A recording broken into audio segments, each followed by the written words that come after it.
Hello dear student. तो आज के इस वीडियो में मैं आपके सामने लेके आया हूँ प्लस टू के ईएमआई, जैसा कि आप देख रहे हैं ब्लैक बोर्ड पे, इलेक्ट्रोमैग्नेटिक इंडक्शन के one of the best question जो जेई एडवांस में पूछे गए। इसमें से ये वाला क्वेश्चन तो इसी साल पूछा गया है 2023 में, ठीक है।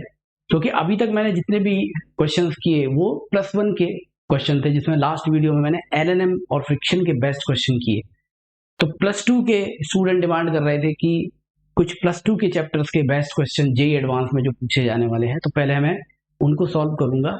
कुल 3 क्वेश्चन मैं लेके आया हूं जो जेई के सबसे अच्छे क्वेश्चन भी पूछे गए अभी तक, ठीक है। तो पहला क्वेश्चन क्या है जो अभी इसी साल ही करेंटली पूछा गया है कि एक कंडक्टिंग रॉड है, ये लाल रंग की आपको रॉड दिखाई दे रही है, 25 सेंटीमीटर की लेंथ की है, इसकी मास है 20 ग्राम, रेजिस्टेंस दिया हुआ है इसका 10 ओम, ठीक है। कंडक्टिंग वर्टिकल रेल्स है, ये रेल्स आपको दिखाई दे रही है ना, ये कंडक्टिंग का मतलब है इनका रेजिस्टेंस नहीं है, ठीक है। There is a uniform magnetic field, ये डॉटेड जो ब्लू आपको डॉट दिखाई दे रहा है ये मैग्नेटिक फील्ड है, 4 टेस्ला की मैग्नेटिक फील्ड दिखाई दे रही है। Perpendicular to the plane of the rod rail arrangement, the rod is released from the rest at time T, इसको रेस्ट से छोड़ दिया जाता है, तो ऑब्वियसली ग्रेविटी की वजह से ये स्पीड एक्वायर करेगी। मैं बताता हूं आगे क्या होगा, पहले क्वेश्चन पढ़ लेते हैं। एयर का ड्रैग निग्लिजिबल लेना है, कुछ लिस्ट वन में कुछ क्वांटिटीज दी हुई है, उसको लिस्ट टू की क्वांटिटी के साथ मैच करना है, ठीक है। तो शुरुआत से मैं आपको समझाता हूं कि हुआ क्या होगा कि ग्रेविटी की वजह से ये नीचे आएगी, नीचे आने से इसमें स्पीड आएगी, और जब स्पीड आएगी तो कंडक्टिंग रॉड जब स्पीड से चलती है किसी मैग्नेटिक फील्ड में, तो आपको पता है कौन सा ईएमएफ जनरेट होता है, यस, मोशनल ईएमएफ जनरेट होता है, सबको पता है ये बात। तो जो मोशनल ईएमएफ जनरेट होगा उसकी वजह से मैग्नेटिक फील्ड में दौड़ने से मोशनल ईएमएफ जनरेट होगा, और उस मोशनल ईएमएफ की वजह से एक करंट दौड़ना शुरू होगा सर्किट में, क्योंकि क्लोज्ड पाथ है तो एक करंट दौड़ना शुरू होगा, और उस करंट से फिर उस पर फिर मैग्नेटिक फील्ड फोर्स लगा के उसका अपोज करेगी, ठीक है ना। तो जरा देखते हैं किस डायरेक्शन में magnetic flux motional EMF generate होगा। क्योंकि इसकी वेलोसिटी नीचे की तरफ है, अगर हम ध्यान से देखें ये नीचे की तरफ जा रहा है v वेलोसिटी से, तो v क्रॉस b आपको पता होना चाहिए बेसिक कि v क्रॉस b की डायरेक्शन में ही मोशनल ईएमएफ जनरेट होगा। तो मैं इसका इक्विवेलेंट सर्किट बना देता हूं, ये ऐसे बना देते हैं और इसका रेजिस्टेंस लगा देते हैं, और ये ऊपर की तरफ ऐसे पाथ से बंद है, ये करंट इसमें दौड़ेगा और ये ईएमएफ जनरेट होगा PVL, और ये R कितना दिया हुआ है, ये 10 ओम दिया हुआ है, ठीक है। और चूंकि मैग्नेटिक फील्ड डॉट है, करंट ऐसे दौड़ रहा है, तो क्या कैसे करते हैं, L क्रॉस B, फोर्स कहाँ आ रहा है, ऊपर की तरफ, यानी वायर पे अगर हम उसका FBD बनाएं तो उस पर mg नीचे लग रहा है, अगर आप ध्यान से देखें, और IBL ऊपर लग रहा है, ये IBL ऊपर लगा है। इससे शुरुआत में तो ये एक्सेलरेट होगा, क्योंकि IBL अभी उतना बड़ा नहीं होगा, एक्सेलरेट करेगा तो इसकी स्पीड आएगी, दैट इज v, जिसको हमने VVL लिखा है। अगर मुझे ये वेलोसिटी मिल जाए तो मुझे EMF मिल जाएगा, जो कि इंड्यूस EMF पूछ रहा है, मैग्नेटिक फोर्स मिल जाएगा, ठीक है, उससे मैं करंट भी निकाल सकता हूँ, पावर, सब कुछ मिल जाएगा अगर मुझे velocity as a function of time पता चल जाए, किस टाइम पर क्या वेलोसिटी है वो पूछ रहा है, 0.2 सेकंड पे पूछ रहा है। तो करके देख लेते हैं, इक्वेशन क्या बनेगी दोस्त, mg माइनस IBL मास टाइम एक्सेलरेशन, यहां से कितना आ गया, g minus IBL upon n। चूंकि I करंट चेंज हो रहा है, क्योंकि वेलोसिटी बढ़ती जाएगी, वेलोसिटी के बढ़ने से मोशनल ईएमएफ बढ़ता जाएगा, मोशनल ईएमएफ को बढ़ने से करंट बढ़ेगा, इसलिए एक्सेलरेशन जो है वो डिक्रीजिंग है, वेरिएबल एक्सेलरेशन है। यहाँ v equal to u plus a T नहीं लगा सकते, हमें इंटीग्रेट ही करना पड़ेगा। तो नेक्स्ट स्लाइड में हम इसको करते हैं, कितना आ गया दोस्त, ए आ गया आपका g minus IBL upon m, ठीक है। ए को मैं लिख रहा हूं यहां से dv अपॉन dt, ठीक है। g माइनस, ये बेसिक आप काइनेमेटिक्स का सवाल बन गया, जेई को ऐसे सवाल बहुत पसंद आते हैं, मैं अपने स्टूडेंट्स को हमेशा से कहता हूं जिसमें काइनेमेटिक्स भी चेक हो, मैग्नेटिज्म भी चेक हो, ईएमआई भी चेक हो, ठीक है। अब ये आई क्या है? आई बेसिकली किरचॉफ लॉ से हम लिख सकते हैं मोशनल ईएमएफ अपॉन रेजिस्टेंस, या इसको अभी मैं आर ही लिख देता हूं, बाद में वैल्यू डाल देंगे, ठीक है ना, B V L by R. यहाँ पे जब हम वैल्यू डालेंगे इसकी तो ये आराम से वेलोसिटी का एक फंक्शन बन जाएगा और एक ये डिफरेंशियल इक्वेशन बन जाएगी, B square L square by M R into V. इसको मैं ले लेता हूं के, जिसे मैं बाद में भी सॉल्व कर लूंगा, ठीक है ना। ये मैंने ले ली के, इससे ये इक्वेशन बन जाती है G माइनस के वी। अब ये काइनेमेटिक्स का क्वेश्चन बन गया, acceleration is the function of velocity, ठीक है ना। एक्सीलरेशन फंक्शन ऑफ वेलोसिटी कैसे सॉल्व करेंगे? वेलोसिटी को वेलोसिटी के साथ ले आएंगे इंटीग्रेट करने के लिए, और ये यहां से ये dt हो गया, इंटीग्रेट 0 से v 0 से t। ये one of integration by substitution का बहुत ही आसान सा सब क्वेश्चन है। 1/x का ln x और b का सब्स्टिट्यूट डिवाइड हो जाएगा। आई होप कि आप ये इंटीग्रेशन तो सब बेसिक जानते होंगे, माइनस के बी, और ये मुझे लिमिट डालनी पड़ेगी 0 से b, और यहाँ पे तो सीधा t का t आ गया, dt का t इंटीग्रेशन, ठीक है। अब मैं क्या करने वाला हूँ, पहले बड़ी लिमिट फिर छोटी limit, e minus K B, और सीधा log M upon log N लगा देंगे, के टी।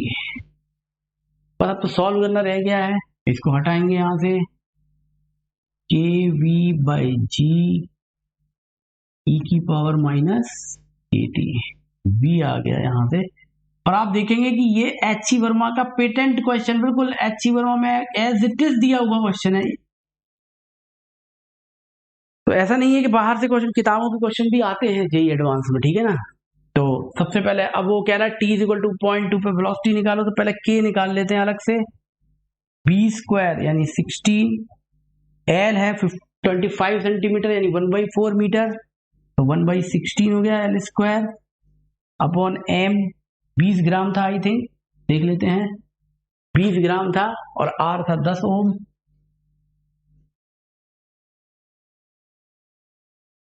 ठीक है, ये आगे नहीं जा रहा है, करता हूं अगला पेज, नहीं आ रहा है, एक और कुछ बात है, next page, page number 0, next page इसका कहाँ गया,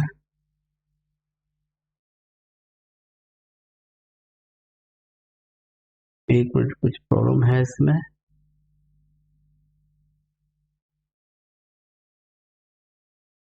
इसका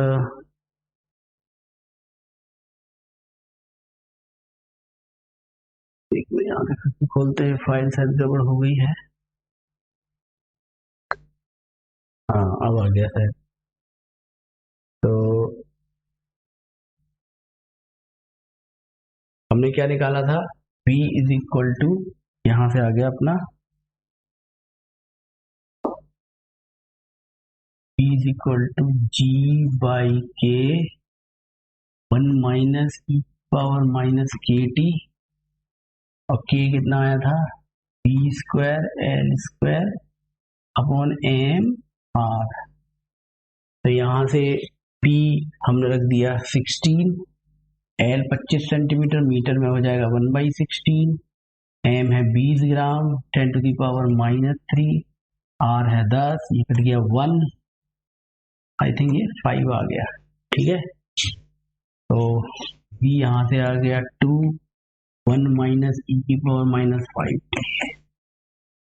अब t की वैल्यू हम डाल देंगे 0.2, यहां से t की वैल्यू आप 0.2 डाल देंगे, तो ये e की पावर -0.1 आ जाएगा, e की पावर -0.1 नहीं 1 आएगा, ये e की पावर -1.4 होता है, 2 इंटू 0.6 हो जाएगा ये, और यहां से ये 1.2 मीटर पर, आप देख रहे हैं थर्ड ऑप्शन 1.2 मीटर पर सेकंड ऑप्शन है इसमें, तो ये अपना सही हो गया भाई। और मैग्नीट्यूड ऑफ मैग्नेटिक फोर्स, पहले करंट निकाल लेते हैं इसको देख के। आई कितना इंड्यूस्ड करंट आ गया, BVL अपॉन R, V है 4 टेस्ला। वेलोसिटी कितनी आई अभी भी हमने निकाला, वेलोसिटी आ गई अपनी 1.2, तो 1.2 L है 25 सेंटीमीटर, यानी 1/4 मीटर डिवाइडेड बाई 10। यहाँ से आ गया करंट 0.12 एम्पियर। करंट तो उसने पूछा नहीं है, इसने फोर्स पूछा है, तो फोर्स कितना हो गया, बस एक चीज निकालना होती है, बाकी तो सब खुलता चला जाता है क्वेश्चन। 0.12 इंटू 4 इंटू 1/4, ये आ गया 0.12 न्यूटन। देख लेते हैं ऑप्शन है कि नहीं। 0.12 न्यूटन, ये देखिए ऑप्शन है 0.12 newton. At t = 0.2 second the power dissipated, कोई भी कर लेगा ये, अब तो सिंपल हो गया ये। पावर डिसिपेटेड कितना हुआ, I² R, तो हो गया 0.12 का स्क्वायर इंटू 10, ये हो गया 1440 इंटू 10⁻⁻⁴, ये आ गया अप्रोक्सीमेटली 0.14 वॉट। ये आई थिंक ये भी ऑप्शन में है 0.14, ठीक है। The magnitude of terminal velocity obviously t = infinity पे होगी, ठीक है। टर्मिनल वेलोसिटी यही होगी, 2 आंसर है, 2 आंसर 5 दिया हुआ है, ठीक है। एक्सपोनेंशियल का मतलब है कि वेलोसिटी बढ़ती जा रही है, ऐसे जाएगी ना। आपने चार्जिंग और कैपेसिटर में भी पढ़ा होगा, ये जाके 2 को टच करेगी, 2 कभी पहुंच नहीं पाएगी पर टच करेगी जाके एसिम्पटोट, तो ये 2 मीटर पर सेकेंड इसकी वेलोसिटी होगी। तो आई थिंक ये सवाल जो है बहुत ही मतलब कॉमन सा क्वेश्चन है, जो ईएमएफ के कई बुक्स में आपको, ना केवल HC वर्मा बल्कि कई सारी किताबों में आपको, इरुडो में और बहुत सारी किताबों में आपको ये क्वेश्चन मिल जाएगा। तो यानी ये कोई बहुत ही वैसा क्वेश्चन, अनूठा सा क्वेश्चन नहीं है जो आज पहली बार जेईई के इतिहास में पूछा गया हो, ठीक है ना। तो आप देख रहे हैं कि बहुत सारे क्वेश्चन ऐसे भी आते हैं जो आप बड़े आराम से कर सकते हैं अपनी प्रीवियस एक्सपीरियंस के आधार पर, ठीक है। तो ये क्वेश्चन करना चाहिए था लोगों को, जो नहीं कर पाए तो गलत बात है, उनको आना चाहिए। सेकंड क्वेश्चन में क्या कह रहा है, ये भी 2022 का क्वेश्चन है। इसमें कह रहा है कि एक रेक्टेंगुलर कंडक्टिंग लूप है 4 सेंटीमीटर 2 सेंटीमीटर लेंथ का, और ये मूव कर रहा है इस डायरेक्शन में, ये डायरेक्शन दे रखी है इसने √3/2 x + y/2, constant speed v से चल रहा है, उसमें एक स्टीडी करंट वायर में दौड़ रहा है पॉजिटिव x डायरेक्शन में। करंट 10 माइक्रोएम्पियर इंड्यूस हो जाता है जब ये 4 सेंटीमीटर दूर पर था, उसमें करंट इंड्यूस, ये भी क्वेश्चन HC वर्मा में दिया हुआ है, बट HC वर्मा में ऐसे चल रहा है, ठीक है। इसने ऐसे भी एक कंपोनेंट दे दिया, मैं बताऊंगा क्यों दिया उसने, कंफ्यूज करने के लिए। तो वो कह रहा है रेजिस्टेंस अगर 0.1 ओम हो तो परमिएबिलिटी फ्री स्पेस भी दे रखी है, तो वेलोसिटी बताइए, ठीक है ना। मतलब करंट बह रहा है, इसको हम ऐसे भी दूर ले जा रहे हैं, ऐसे भी, यानी इस तरफ को ले जा रहे हैं ऐसे, तो इसमें एक करंट इंड्यूस होगा, फ्लक्स चेंज होगा, करंट इंड्यूस होगा, और वो करंट हमें निकालना है, ठीक है ना। चलो तो करते हैं इस सवाल को। तो सबसे पहले मैं आप बता दूं कि वेलोसिटी के किस कंपोनेंट की वजह से करंट इंड्यूस होगा, जरा ये देख लेते हैं। जब लूप ऐसे चल रहा है, ठीक है, √3/2 1/y का क्या मतलब है, 1/√3, यानी 30 डिग्री के एंगल पे ये चल रहा है। ये वेलोसिटी जो इसकी जा रही है वो ऐसे 30 डिग्री पे जा रही है, तो इसके 2 कंपोनेंट हो जाएंगे, एक Vx एक Vy, ठीक है ना।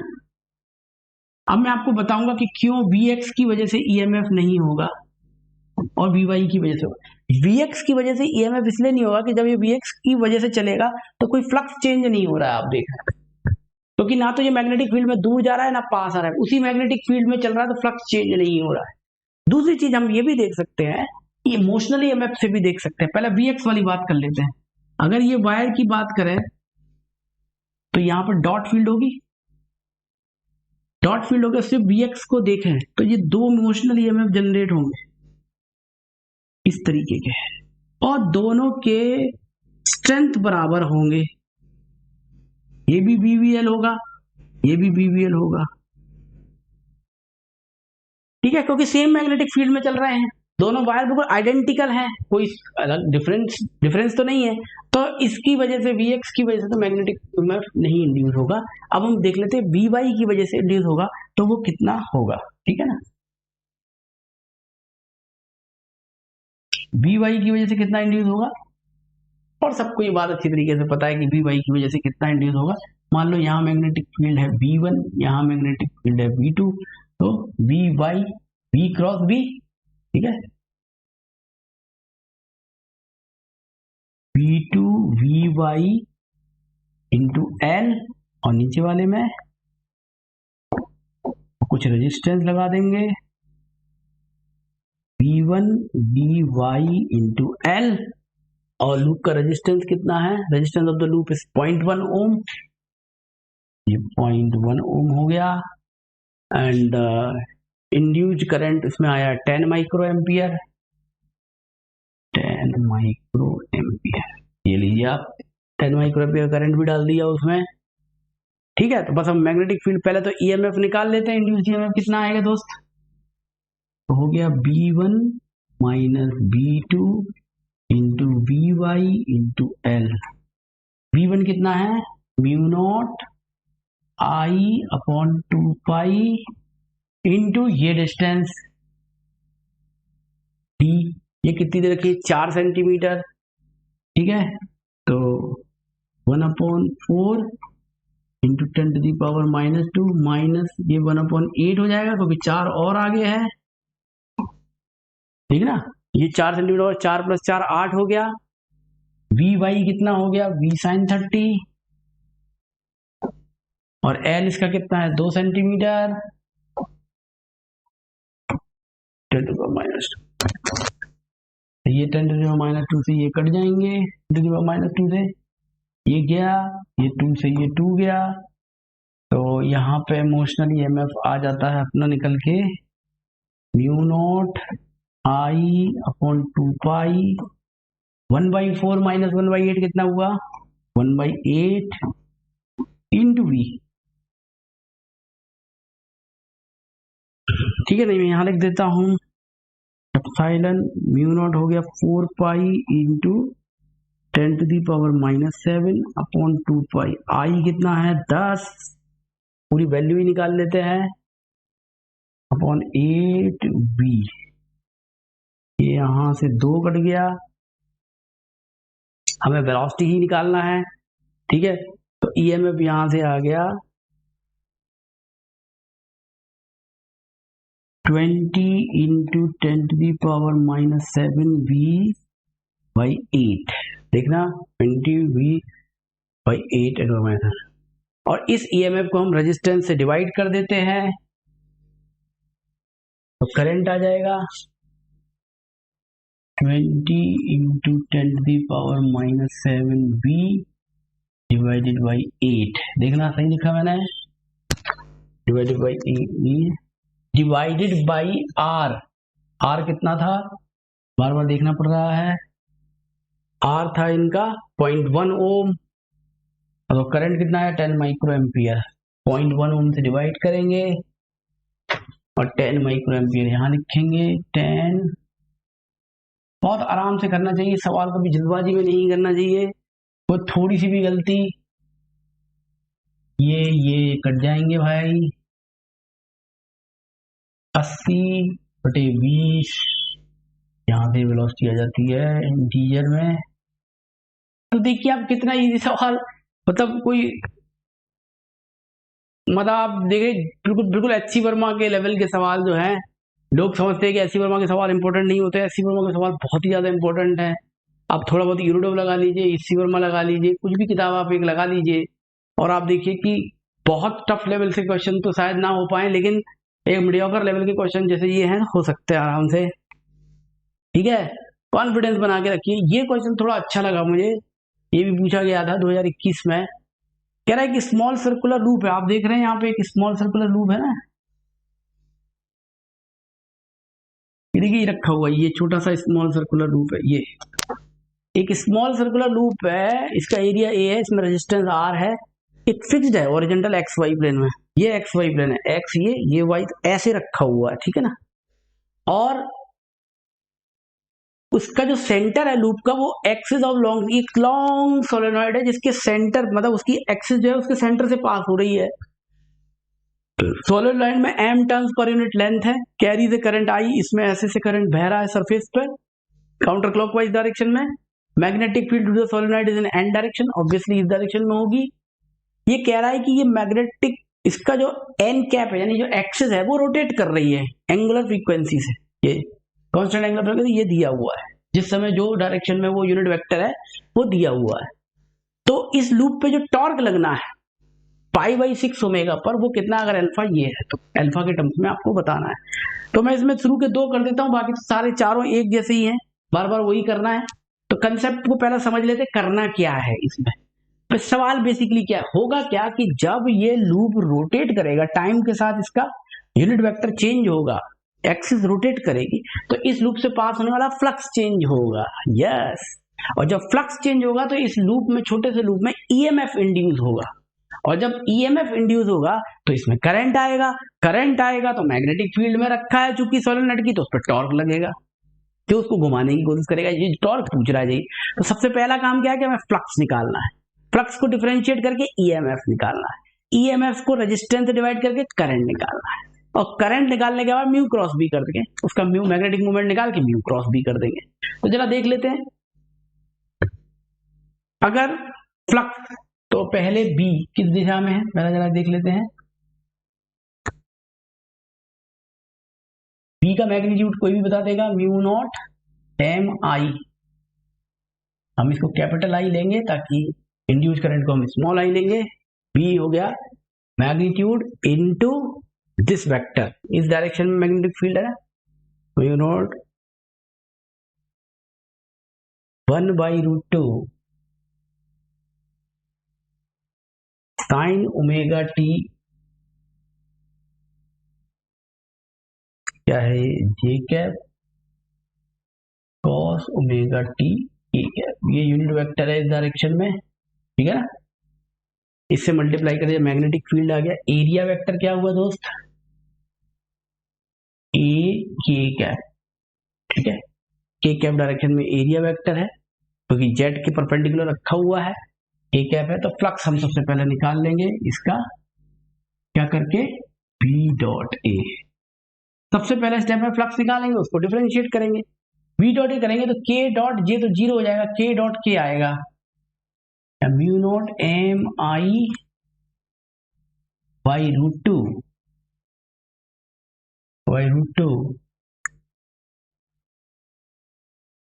ए cos omega T, this is the flux, ठीक है। साइन ओमेगा टी वाला नहीं आएगा, आई कैप से जे कैप से कोई फ्लक्स नहीं होगा, के कैप के साथ फ्लक्स होगा, ठीक है। अब हम इसको डिफरेंशिएट करके इसका मैग्नीट्यूड ऑफ ईएमएफ निकाल लेंगे, तो mu not M I A /√2 cos omega T का साइन ओमेगा टी का ओमेगा, यहां से ईएमएफ निकल के आ जाएगा। कितना इजी सवाल, ये भी कोई बहुत ज्यादा मुश्किल सवाल बड़ा नहीं है, मैं इसको टफ सवाल की कैटेगरी में बिल्कुल नहीं रखूंगा, इसको सिंपल या मीडियोकर लेवल के क्वेश्चन में रखा जाए तो ज्यादा ठीक होगा।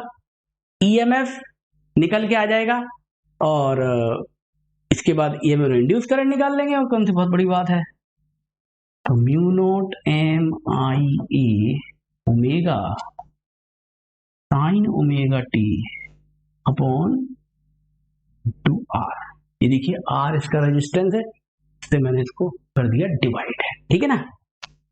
आई निकलते के आने के साथ ही मैं इसमें इसको लिख दूंगा, इसका फ्लक्स करके इसका हम मैग्नेटिक मूवमेंट लिख देंगे, दैट इज आई ए। तो म्यू जैसे ही आप लिखोगे तो आई ए यानी mu naught M I A square हो जाएगा ओमेगा